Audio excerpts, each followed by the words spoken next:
The regulators in many countries, particularly in the UK and France, are prolific producers of content for businesses to use in order to help expedite compliance.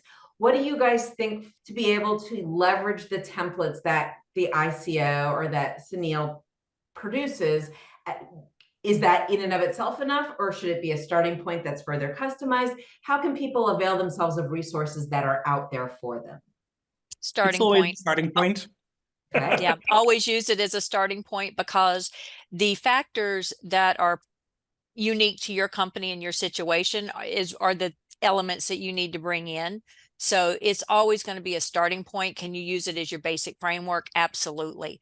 But you're going to want to have other questions that are unique to your company, things that you think you need to answer with this, because you're going to be doing DPIAs. And yes, here I'm using PIA and DPIA interchangeably. You're going to be doing impact assessments on new processes to the company, on new suppliers to the company, on new systems, on new things that you're doing with the data, on new activities that you're rolling out.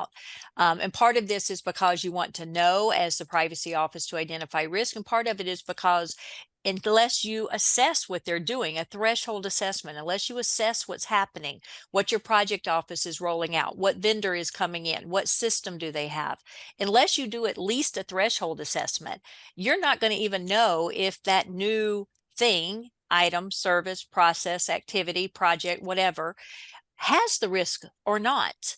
And a lot of times, and this is the thing that we see a lot of professionals overlook, is you may be using the same supplier, you may be using the same data, but now you're doing it for a secondary purpose that is not necessarily closely correlated with the original purpose. And a prime example of this is something that in America, we usually say, oh, that's standard. Of course it happens. Testing software. So if you collect email addresses in order to send people an email letter, you should not then turn around and use those email addresses to test software for doing something else. You should always have test data.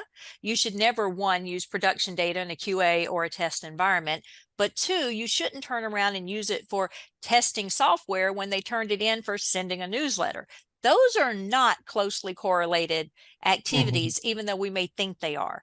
So you do have to do an impact assessment on that secondary use of data, and training AI is a secondary use of data, by the way. Any form of improving products or services is a secondary use. And especially if you are in a B2B relationship, the company you obtain the data from would not even be able to provide you the consent, because they also do not have the ownership over the data. They share it with you as a service provider for a particular reason, maybe just for hosting, and then for you to run analytics on that data to improve your products and services. That is a whole different ballgame. So indeed, also there, that would be the PIA, that would not be the DPIA, because that doesn't meet all of these requirements, but it does look at business risk and non-compliance risk.